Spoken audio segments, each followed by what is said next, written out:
it's me, Cameron Danger Strip Matter, with a very special guest here on tonight's episode of Barks After Dark. I have the absolute pleasure of being joined by the Doc Violet of RV Games. Hey, Violet, how's it going? Oh, it's going great. How are you tonight? Man, I am hyped. I was just talking with Violet behind the curtain over here at the Panic Table, and this is probably the culmination of what, like 8 months of figuring out when we would get one of these interviews together. So I'm just pleased as punch to have you on board. Thanks for joining us. Yeah, it's so wonderful to see you this evening. It has been a while, and it's great because I'm here. It's really kind of celebrating this week. Mothership Month has been wild. Yeah, Here how we you are, feeling the 4 days Friday in? this week. 4 days in, I'm feeling good. That adrenaline of the first 2 days of any kind of like crowdfunding launch has worn off, and it's just like I just want to sleep. It's just and then since everybody funded in the entirety of Mothership Month, not just my module, Orgy, the Bloodleaches, which is doing great. It's, hit Congratulations, by the bigger way. than anything I have yet. And it's still going. It's so early in the campaign still. And everybody has been so successful. And so that has been really wild to see come together really quickly. For me, launching something probably sooner than I would have if it wasn't and we're having this event and it's about crime. And I'm like, Right. well, that's exactly what I've been working on. I guess I'm gonna get something to where we can launch this, and let's go with Mothership Month because it so it's been very fun. I've seen you jump in Yeah. we it was crazy for us because we knew so it took us about 6 months to produce the first season of the Panic Table Unaccompanied Minors on YouTube, where you might be watching this right now. Thanks for being here if you are. But we knew that we wanted to do something for Mothership Month, and so we designed Dog Eat Dog as an actual play. And then like a month and a half out, Sean McCoy, who created Mothership, popped in and said, "Hey, I mean, if you've done all the work, you should make this a module.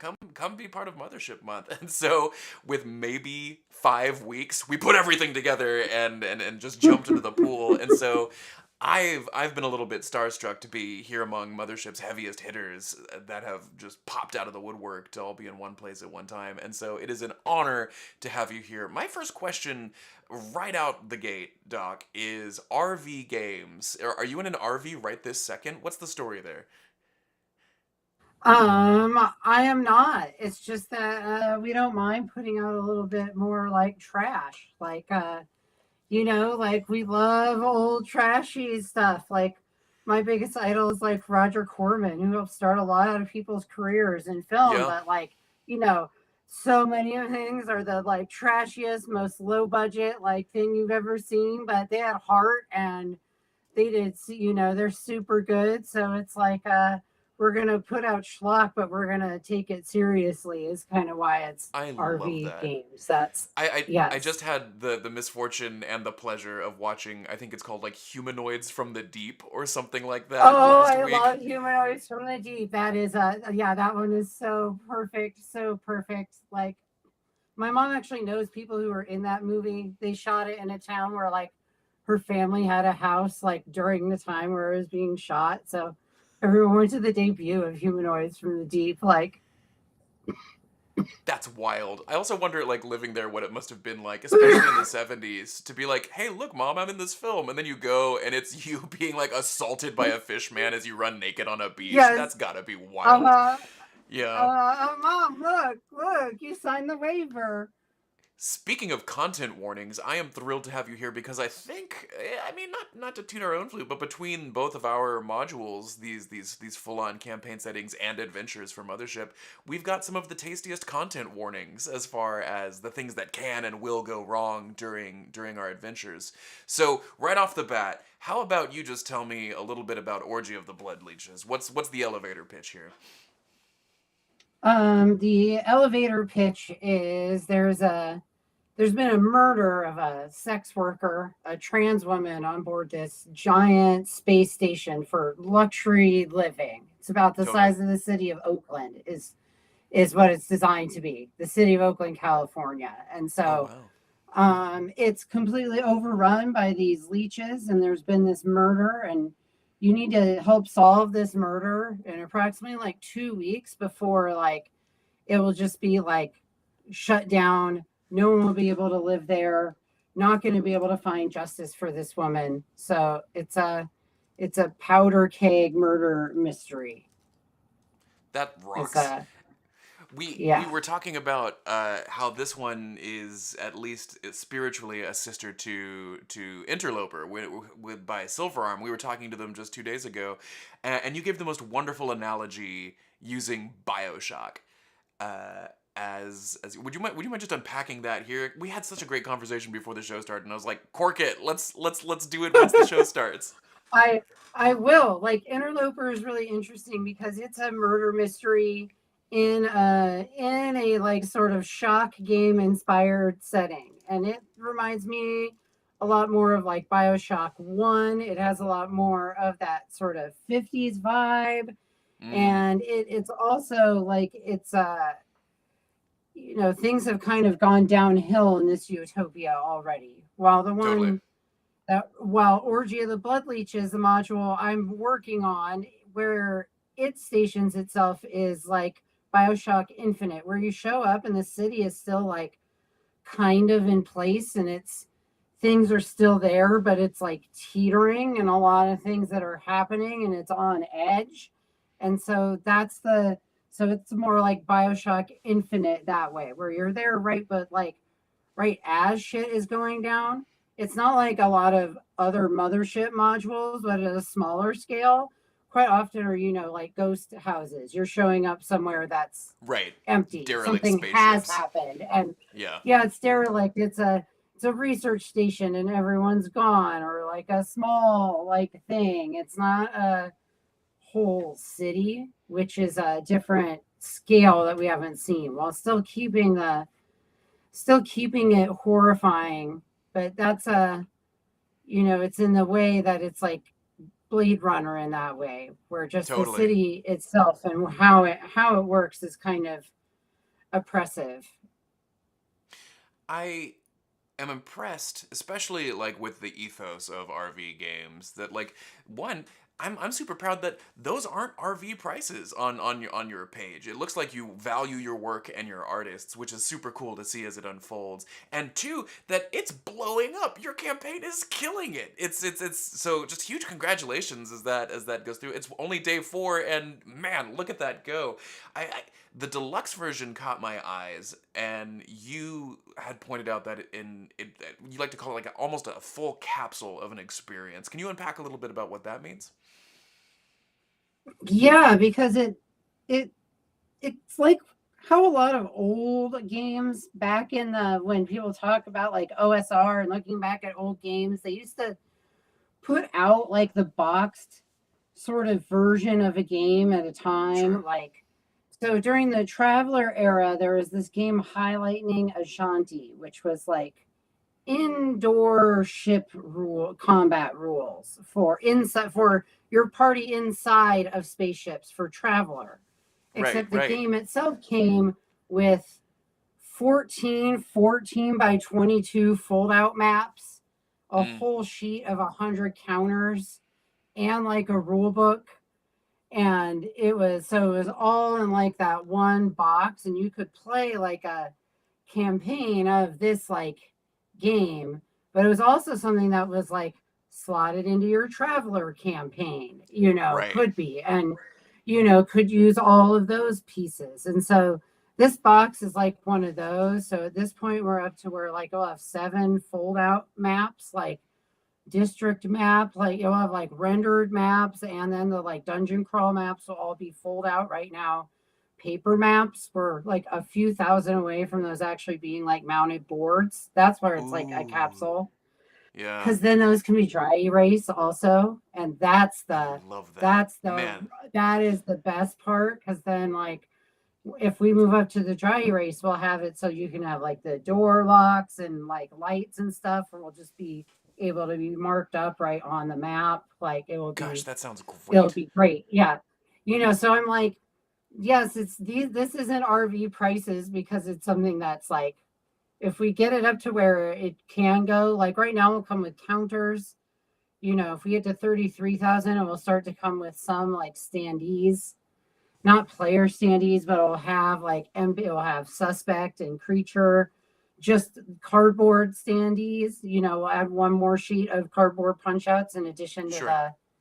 in addition to the counters, but we'll be starting to build up some of those pieces that come with the game. Like, I'm That excited to be able rocks. to like mount the maps. That's what really will rock. Like, that's so it comes with like all the things you need. You just need like your dice and your free player's guide. Like, that's the thing where it's not a complete capsule game which would come with like rules and complete pre-gens, but Right. it has everything you need for this whole campaign, in the way that like one of those old boxes did. More playable than one of the old like D&D campaigns that used to come with a bunch of maps, but it was like, what the hell do I do with all these maps now? Like, these are really cool, but what do I do with these maps? Like, Well, a fun peek behind yet another curtain. That's just the phrase I'm using today. Maybe it's because you're standing in front of a curtain. I don't know where my brain's going with this, but the when the all of the third party publishers are in a Discord chat together as we work through how to best like cross collaborate for Mothership Month, and in that doc, I think it was you that was one of the chief proponents of like pointing out just how important specifically maps are to a mothership crew playing a game. Do I have that right? Do you remember that conversation? I like someone probably, was like, yeah. I yeah, think, maps I don't know about, and you were like, guys, maps are key to enjoying Mothership. Can you talk about your yeah. passion for maps a little bit? And because I completely agree, even as a theater of the mind person, for me, you still just run into these obstacles where like visualizing space needs a little something. So what does I, that feel like I for you? just, if you pay attention to that internet thing about aphantasia with the apple, like what can you see in your brain or not? Like, I can't see it at all. So like, I need the map. Like, Mm-hmm. with theater of the mind, I can play along and be part of the situation and jump in if I can just at least be like, okay, I'm here and you're here. Okay, we're here in relationship to the thing like this. Like, oh, I'm in this room and you're in this room. So like, as long as they're even abstract or just set up in some way, if they can show you scale, but you don't need a classic like 5 foot grid like D&D map, Right. but just being able to know where things are in relationship to each other, it also, I think, makes things scarier.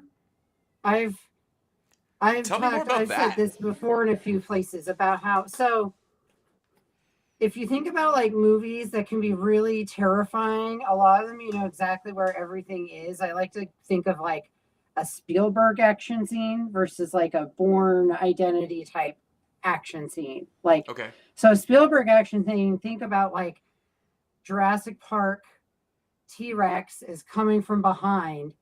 It's specifically scary because you see that thing that says the objects in mirror are closer than they appear. You know exactly where the T-Rex is, exactly how close it is, and you're like, oh shit. And since then you see him like, oh, he's close. And when he actually like gets somebody, like, then he's like on the toilet, of course. Like, so that T-Rex is really close and you feel it. And like another Spielberg one like that is like in War of the Worlds in the basement. It's super scary because like he's hiding behind shelves and stuff, and you know exactly where the creature is Sure, yeah. and looking for him and where and how close it is. And like every Indiana Jones scene is thrilling because you know exactly where everything is and where everybody is. While something like you move into a more modern produced thing, like why I said like a more born or anything with the more like shakier stuff, is it has tension because you like don't know where things are. Totally. And I'm tracking so with you. and so I Yeah. think it's just like how you orchestrate things. And for me, like with a game, it's more fun and like tension, like, oh shit, I know exactly how like fucked over I am right now. it's important to have a frame of reference of just how shitty things are getting. I think that's really Yeah, yeah, important yeah, because it's volumetric shit. Like how bad is it gonna yeah. get? I thought it would. I wanna come back to these cultural touch points because it's a subject that's super close to my heart. But we've got questions in the chat, and welcome to the live as you join in. Please feel free to ask questions. This one comes from CMDR Olfig. It's probably a cool abbreviation. Commander something. I'm getting there. Well, now that I've butchered your name, let me say what you've asked. Hey, Doc Violet, with Mothership being a very deadly game and Orgy of the Bloodleaches being in the 50 hours of playtime range, how death compatible is the game? How's the story, rather? Um, we actually have a whole portion that we have written and overwritten and will write back and forth a million times about guiding wardens through a more survivable Mothership adventure, and how I have played some really long lasting games where nobody has died, but it's like Mm, your frame of reference and how you run the game and what you give them access to. Always letting folks have like contractors just come out of the woodwork, giving them some equipment, making it that, like we were talking about, that like, yeah, they know what they're doing. They're smart players. They're going to survive. So then, yeah, when they're fucked, they know exactly like how bad it is. And so, mm, that's some of it. Is we do just have like guidelines of like, you aren't going to want to murder everybody all the time. There are the ways to make sure you kind of do that. There's the ways that are designed into it, and so we do have that. I think that lethality quite often is overplayed in Mothership because so much has been played as like one shots or con games, right. and then if you play an ongoing campaign, there's like plenty of methods to like not just kill everybody or save people or make it interesting, fun things. Like you need to bring back their head so you can at least plug them into a new body when you get back to shore. And then you get a fun thing where everybody has to like take their head somewhere, or like Right. their head is on a robot dog now until they can get back. And like, so there's lots of ways that we just want to remind people of like surgery and cybernetics and all those pieces that are kind of built into the universe to like let people have people. So I think it's way more usable for campaigns than people think. Mm, It's way more usable, like, you know another one of my pieces is the advanced rules book that has like heuristics for like how right. do wardens or players develop like their own robotics or cybernetics or these pieces. And that's what long-term growth looks like I have a project where I've made X, Y, and Z, or I've created this cybernetic, or I've done this or this piece. And so I think there's a lot in like skill-based projects Yeah. that I think make Mothership long term something that's really unexplored and kind of fun to see what that looks like. Right, and it's my native system that I prefer to run things in and just kind of test the boundaries of. One, because it is so loose and accommodating to trying new things. I brought this up earlier, and it was just what Sean was saying offhandedly in that kickoff live stream that they did about how so too with campaign play, it doesn't need to be minutia episodic adventures. You can come back after a week and you were all on shore leave. You're coming back from shore leave was horrible. You don't get the details. You just have that classic almost like Corman feeling of like a Schlacky sequel where it was awful. Years have passed. One of you's a prisoner. One of you's a robot dog. Ah!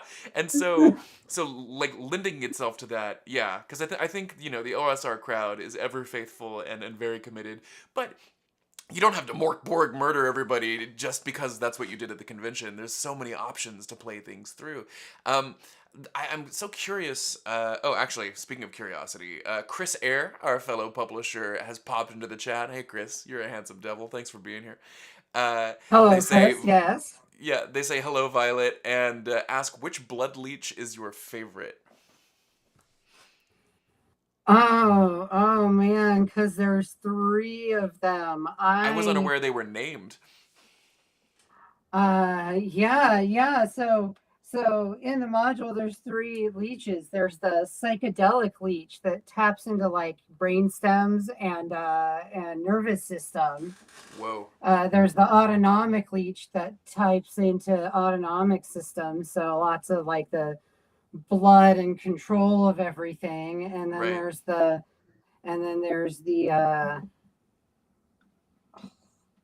And then there's our hormonal leech that is your pancreas and all your other hormones in your body. And so that's Wow. the one. That's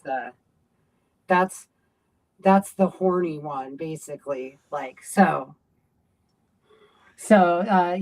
so people get different combinations of these different leeches. And I'm gonna have to go with my favorite one is the autonomic leech because it's the cutest little looking one. Like when it's a leech, it's like furry and it just has like these teeth, and you just want to pet it, and you just want to pet it. And so, yeah, the art of Okay. Amanda Lee Frank Oh, sorry, I didn't mean has been to totally wonderful. cut you off. Yeah, Oh no, that was it. yeah. Yes. I was like, it sounds like we have a Bloodleach winner, of the two, and it's definitely the cutest of them. Here's a question for you. Actually, great question in the chat that I want to touch in a second as we circle back to cultural touch points on this. And as a sneak peek ahead in the conversation, Violet, I would love to touch on specifically the genre of queer horror, but before we get there, come with me along on this, I think, excellent question in the chat from Mr. Amov, 1991. It says, plan on eventually being a warden. Is it a good idea to run Mothership similar to Resident Evil or a Silent Hill logic?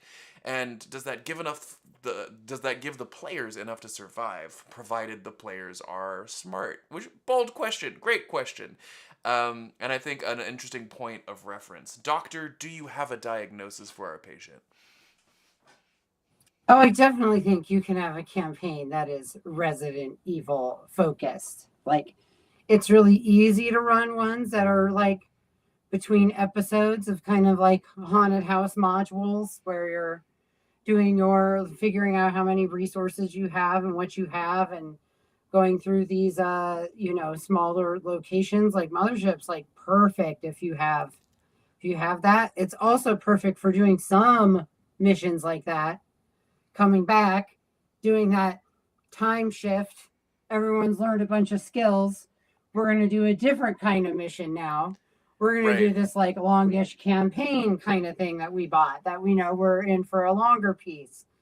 Okay, we're going to like take a break and just do a bunch of like ghost story, like one shots for a little while. Oh, we want to do this bigger one now. So, like, don't, it can definitely do that. And it also doesn't, it's something that you don't have to be locked in forever and ever how you approach it. And that's the magic of role playing games, right? Is that like 6 sessions in, the story's gone somewhere none of you have predicted if you're doing it right, I think. Not that there's a right or wrong way to do these things, but like the narrative becomes its own thing. And I think for me, so much of the fun is looking back on where you've come from and letting the group associate meaning over time to what those different consequences are, and the astounding pieces of character growth that should be happening if you're going to but the oh, we've got another question. Sorry, I'm so distracted. The chat's active tonight, and I'm loving that. So, but before we move away from the Silent Hill thing, I've been thinking about that too. In Dog Eat Dog, which, oh, shameless plug, it's my show. I get to do this. I'm leaning into it. One of my favorite. So it takes place out of this prison complex, in which there are all sorts of dog mutants. It's a cool thing. As people are working with canine rehabilitation, of course there are things in wet pools that are almost dogs that you may or may not encounter. And as we were building it out, I have the absolute privilege of working with Jack Panic over at Dungeon Club, who's doing a lot of our game design and actual design, and I love him on an animal level. But he was like, hey, why don't we just call them monsters on the page? And I pushed my glasses as far as I could up my nose, and I was like, well, the thing is with Mothership, the reason they're called horrors is because they are not limited to the experience of monster in the house. And our module absolutely functions like dog Jurassic Park. It's insane. In a world where like dogs were extinct, now you're in this place where they're back and you can't leave. And there are a lot of horrifying dog monsters as part of our adventure.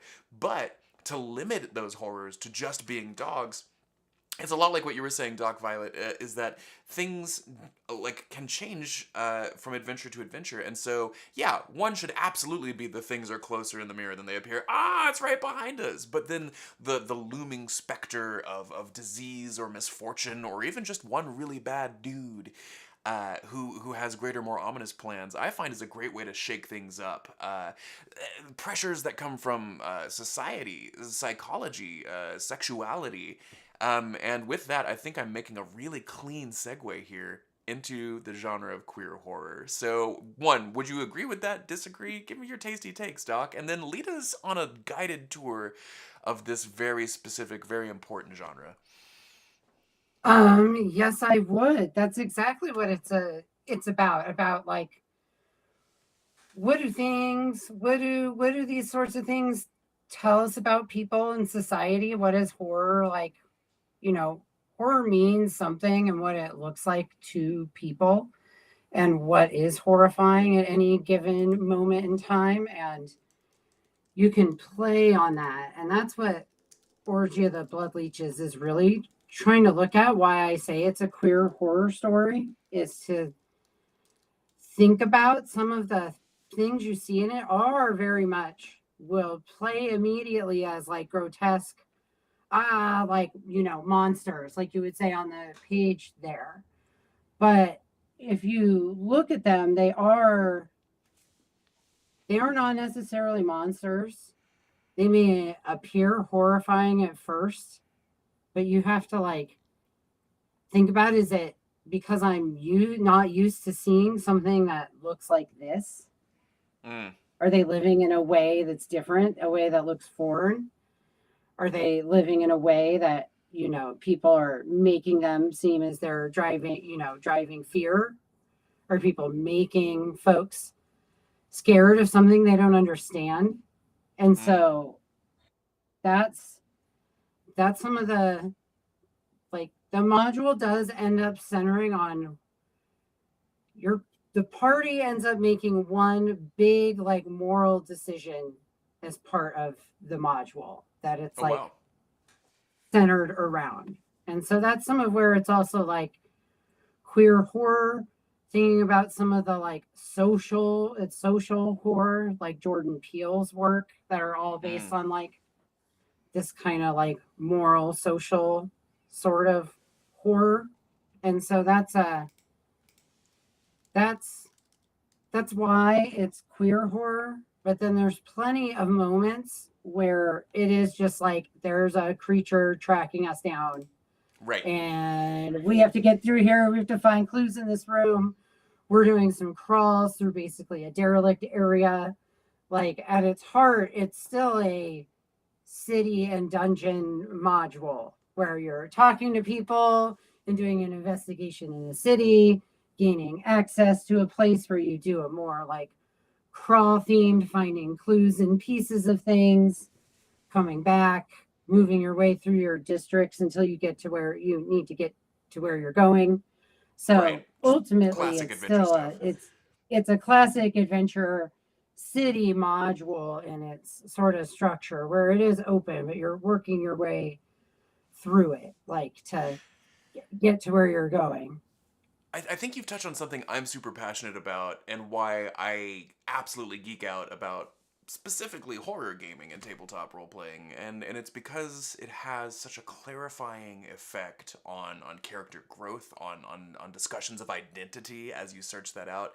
And for me, it's absolutely what you're saying, Doc, in that it kind of has to be both. Like you need something terrifying with metal teeth or claws that's hunting the players down. But if you're not having an inward sort of like pseudo psychological journey that also brings you up against even more terrifying demons, whether that's like acceptance or the inability to like self actualize or just dealing with oppression. Once you have both of those things, then you're cooking, I think, in an overall adventure. And so it's not about, to answer that question, I think, even more fully, user Mr. Amov 1991, if your players are smart or not. It's about, do they grow even as they like may perhaps die horribly, to understand something ominous or fascinating or beautiful or wondrous about themselves, even as you squelch that out with the T-Rex that knocks over the outhouse and eats you while you're on the toilet. I digress from Jurassic Yeah. Park references. Yeah, go ahead. Yeah, and no, and that no matter like no matter how cultural, it's queer horror, there is a point and a cultural aspect that if it's not just a fun game to start, it doesn't matter, is sort of also where that comes from. Like Totally. there is going to be a fun creature and a fun thing. It's not just a didactic game, even though it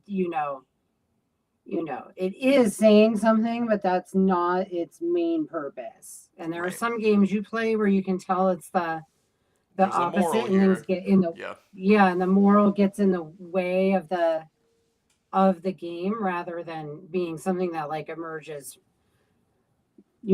something that emerges from the major moral decision you have to make is much more interesting than beating you over the head with a moral. Mm. I think that is really important, and I'm reminded specifically of. Have you ever played Watt's? What is it? Hot Times on Shore Leave, or what is it called? Yes, The yes, queer solo yeah, play. hot stuff on shore leave. Hot Yes, that stuff one on is Shore very Leave, fun. so great. Yeah, and that's one where like, yeah, it's super gay, but also like it's just like it's not there to bonk you over the head with why it exists. It's just there to give you a like ripe variety of fun things to do in Mothership. Yeah. Yeah, it's just a ripe variety, and like gay folks just have the most fun things to do on shore leave. Like their list is just better than yours because you know they know how Right. to party. Uh, the slight side question here from Commander Ulfig again is: I saw a hacker's manual was mentioned in your backer kit. How prominent is hacking in your module? There's a hacking solution through every sort of quandary that asserts itself in the module. Everything tries to have some sort of hacking, social, physical, or violent solution to everything. That's sort of Cool.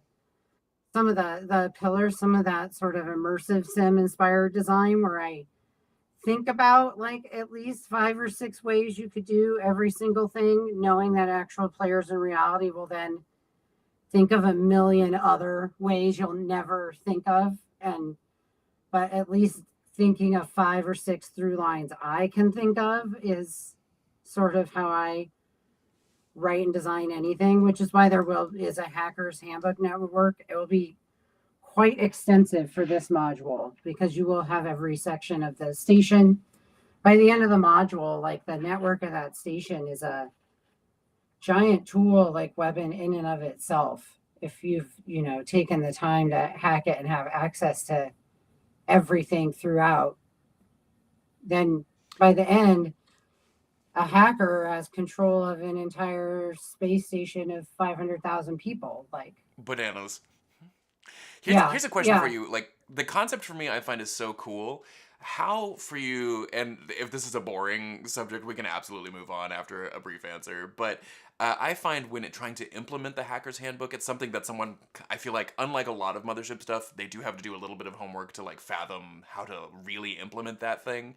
And then, how do you find that plays out at the table from purely a time management resource? Like when I know I'm planning a session for an evening, I'm like, oh, if there's hacker handbook stuff, I need to tack on 20 minutes for the response just so we can get through these like nodes. And it's still fun and exciting, and you have crazy outcomes like controlling an entire space station.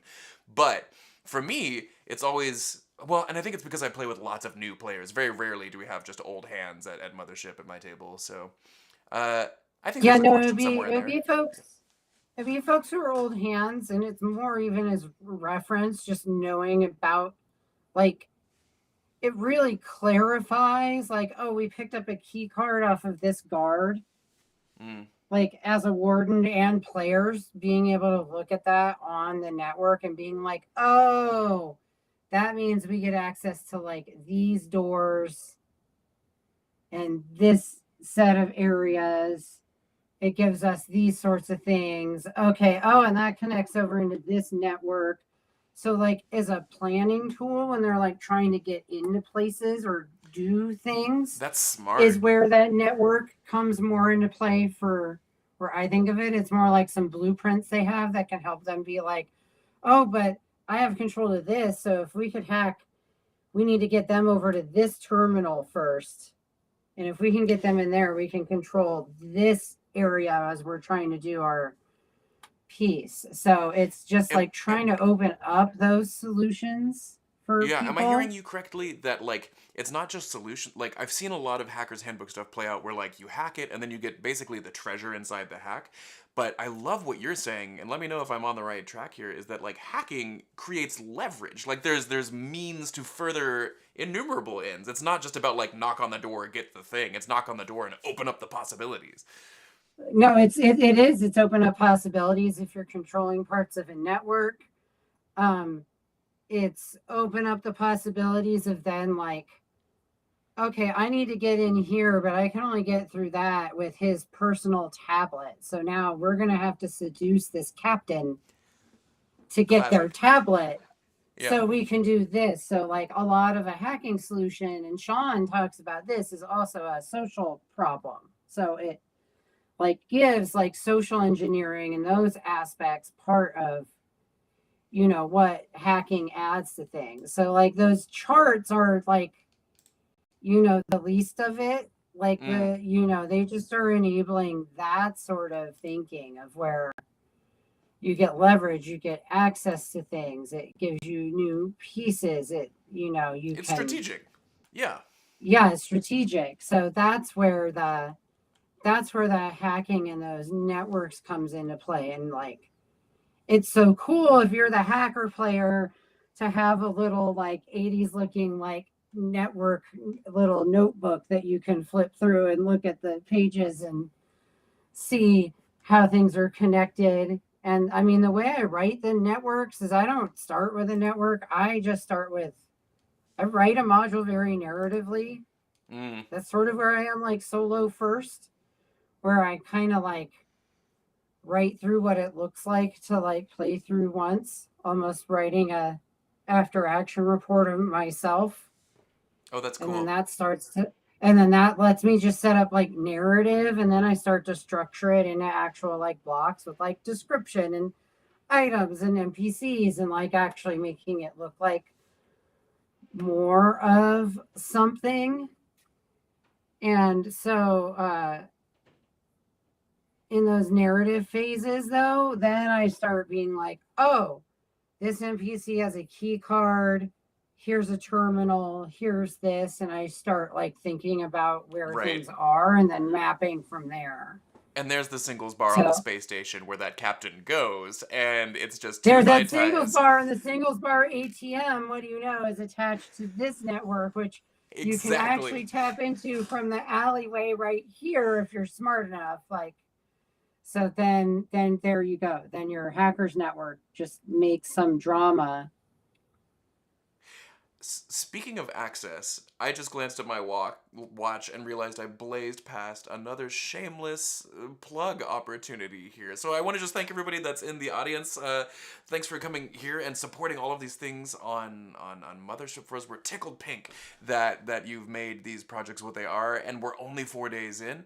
For me and Jack Panic personally, it's really changing how we've thought about what's possible. Our very lives here, insofar as Mothership is concerned. It's wild. And so we thank you for that opportunity. I must mention that we are only 4K away. I think it's 3.5K away from our stretch goal right now, which in our case means 10 more horrors. So check that out as you look at Dog Eat Dog. And I am absolutely ravenous to see those wet mats in Orgy of the Bloodleaches come to life. So I can't wait to see that. I noticed at the end of your stretch goals, Violet, that you are collaborating to get a whole soundtrack on the books. Do I have that right? Yes, our bigger stretch goal is to add a little more. Right now, we're going to have a soundtrack with 2 songs and some ambient music. But Nice. it is getting pressed onto a vinyl with a solo Right. adventure in on the insides of it. But it's very Oh, cool. cool. Yes, Yeah. Could so I'm teaming up with my friend's band Anthers for putting together the songs and the ambient tracks for this pressing. It's really exciting.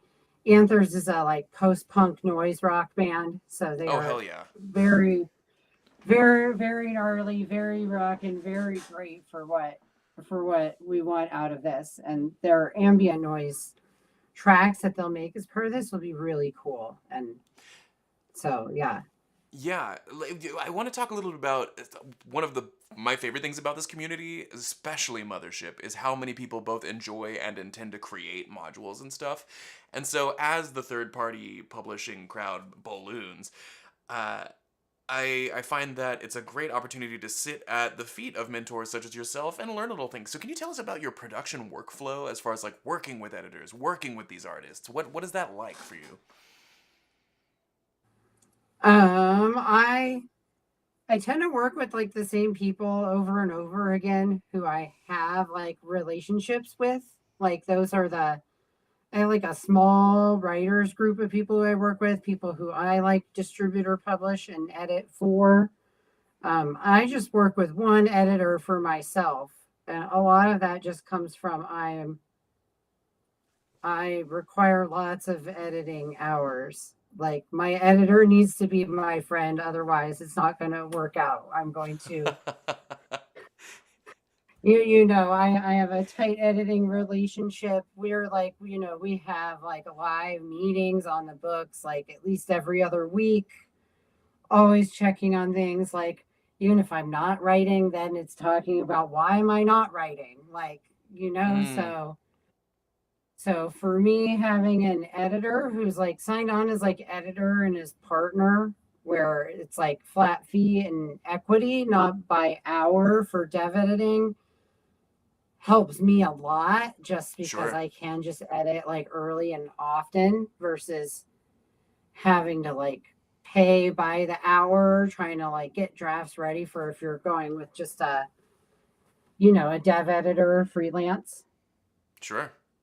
So that's some of my workflow there. And then I save up money throughout this whole process. I've saved up money from other projects to pay Amanda Lee Frank for a little more art.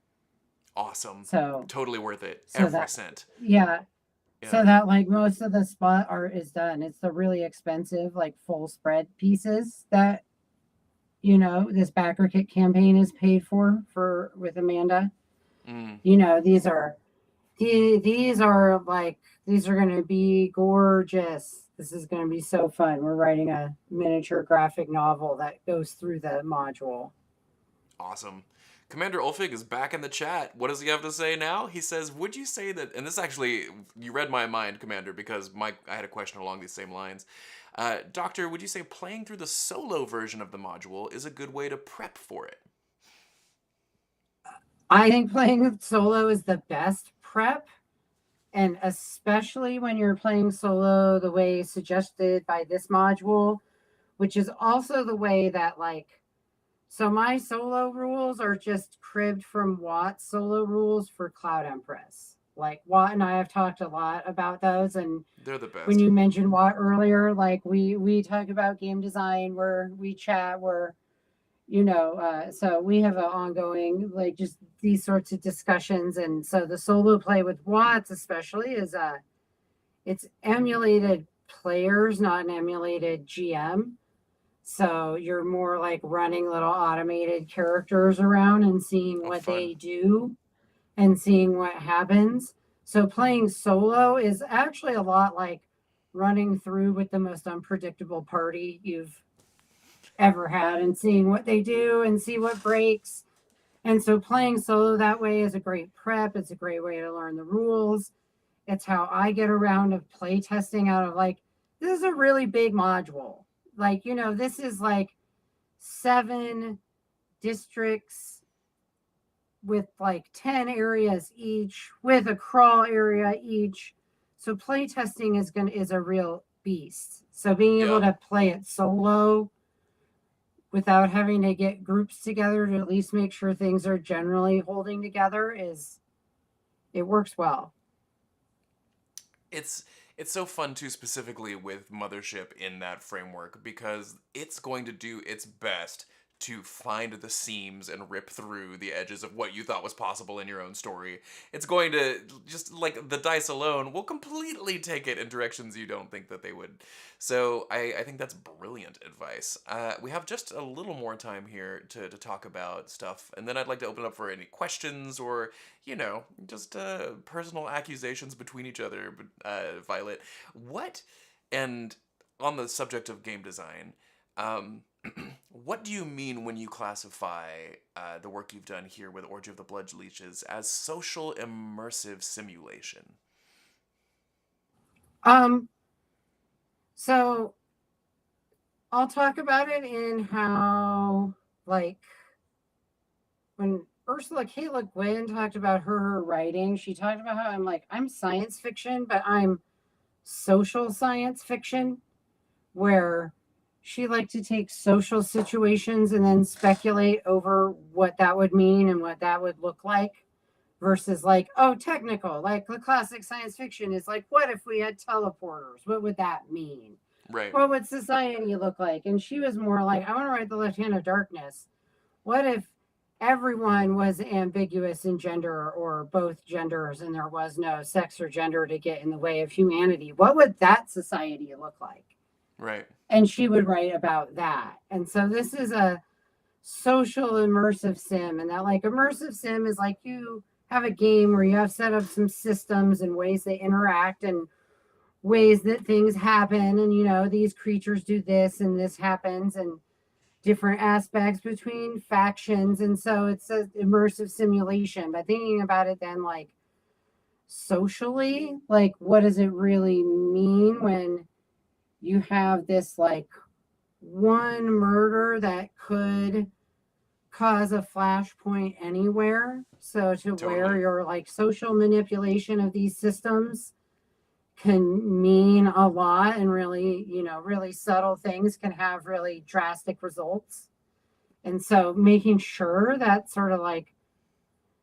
those sort of like those sort of like social systems and the way those play out, the way I like quarantine plays out, how they decide somewhere is put under isolation versus under quarantine versus when they decide a station's locked down. Like your investigators, and your big concern in this game isn't exactly knowing who did it. It's having a case file that's good enough and corroborated enough that you could actually try the person. And Right. so that's sort of the rub of all of it, is that it doesn't matter if you know who did it if you don't have the case file that shows Then how the they do bastard's gonna it get that will away. corroborate. Yeah. Then the bastard's going to get away, or you're going to put the wrong person in jail, for a crime that started a war, because it's that level of like crime Right. where one group of people is trying to like pin it one way, another way, and you're the folks who are working for her union just trying to get her justice and hopefully not have the whole thing just erupt. Totally. I'm reminded do you happen to be a fan of Disco Elysium? Have you ever played that one? Yes, yes, Oh, it's a very what a fun. it's exquisite. Just or even, just like culturally, the what is it, Laura Palmer of Twin Peaks. Just one little unassuming loss that annihilates a society by the time it's done is Yes, such a cool way to start an adventure, yes, and Laura wrapped in Palmer's a plastic. huge is a huge piece. Our murder of Brianna Pilgrim is very much, we are.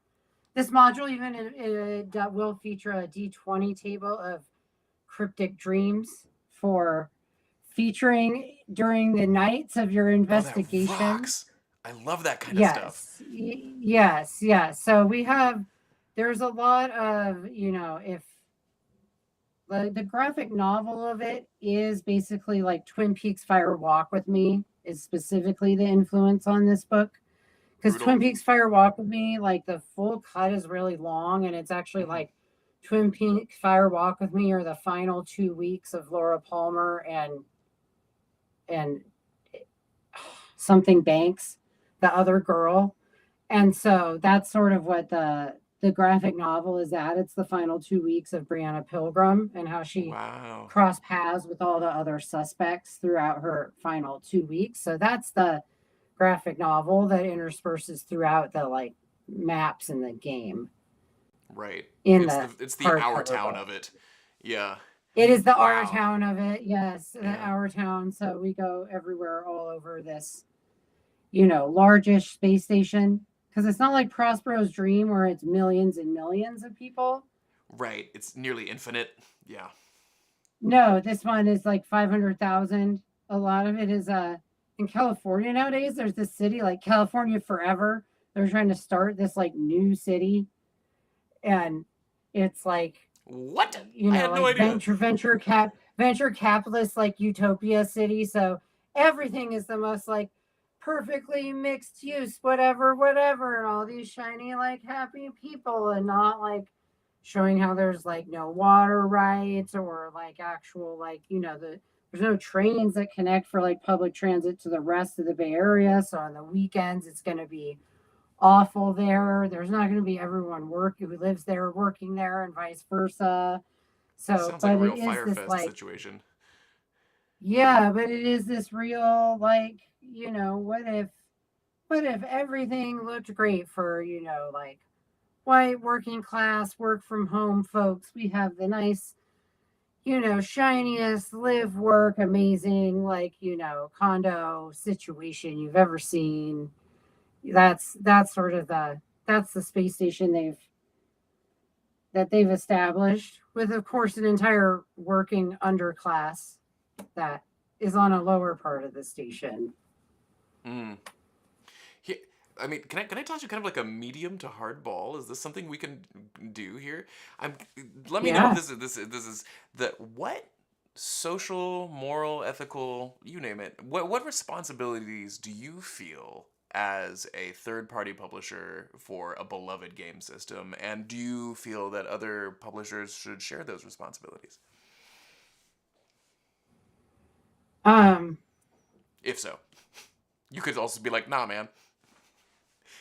I don't feel like I'm not going to put any of that on any other people, Sure. like that they share certain social responsibilities. For me as a queer person and everything I do, I share some sort of social responsibilities. That's some of the social political reality of that.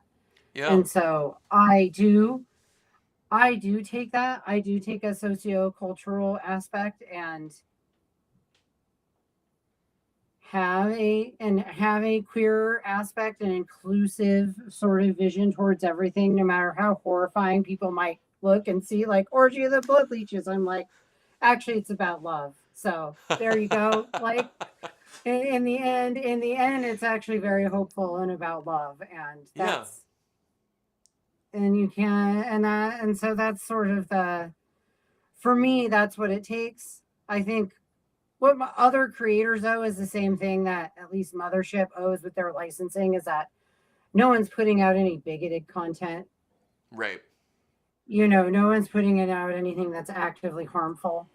Totally. But I know if I'm writing more socially conscious modules, there are going to be people who interpret it in ways that were not the ways I wanted it interpreted. And I'm just going to have to deal with that. That's part of being Sure. a creator, doing that Just a sort of writer in work. general, right? Yeah. Just a writer in general. So I'm going to put out my reality and what I think is there, and put out the like bold vision, and know that like nothing's actively harmful, at least as I know, and I'm listening, and everything's coming from my positionality. And so that's what I think. And then I think the mothership community especially is more like community and socially oriented than a lot. It really is. Like if anyone was going to be if anyone was putting out anything like bigoted or put anything out that was iffy, I know I would be hearing from people immediately, like, what are you doing? It wouldn't Like, make it five what's minutes. Yeah. happening? You know, Yeah. it wouldn't make it 5 minutes. It's always just such a very inclusive sort of place. And everybody generally has inclusive sort of leftist messages to the vast majority of mothership modules is the thing. Sure. Like, so most people, I believe, in our community would say I do owe socially. You know, everything's political. That is pretty common, but I'm not going to put that on everybody. And then I am specifically publicly queer, so I know I do have different expectations Right from on. that. Yeah. Well, here we are in the last like 3 minutes of our show together. Anything you want to like plug or talk about? I know it's been just wonderful talking to you here, and I'm so grateful you took the time. Yeah, what's to look forward to? Any calls to action for Orgy of the Bloodleaches? Yeah, Orgy of the Bloodleaches. We'd love to be able to unlock mounted boards and standees. And I want to put Heck this yeah. as a shout out to some of the other Mothership Month campaigns that look Whoop delightful. whoop. Like putting a shout out there to like Johnson Squared. Oh Absolutely yeah. looks fun, the art. And I'm also very excited about Rack Computing's module. What is that? A straight Straight points? arrows. I'm so Straight excited about it. arrows, like Yeah. that one, or the collage art. I'm getting the physical edition of that one just as a coffee table book because it looks so cool. So, you know, I'm distributing a bunch and not either of those. That isn't even me trying to hustle for anything that benefits me. I just think those have the coolest art I've seen of all of them, the most distinctive. So, those are Pretty my stinking final cool. shout outs. Awesome. Well, to everybody here in the audience, thanks for watching with us. It was such a fun conversation, Doc, and I look forward to having more in the future as you make more incredible modules from Mothership. Check out Doggy Dog if you've got the time. That's there. It's reaching its stretch goals too. We would love to have you take a trip through Red Fern Kennel Club and see what sort of oddities await your prisoners there. Uh, until next time, Doc, I'll see you around. Probably sometime this month. So I hear something's going on here on the internet, so we might check back in together. How does that sound? Sounds great. Thank you so much. Cool. All right. Well, we'll see you around soon. Thanks for tuning in to Bark After Dark. Bye bye.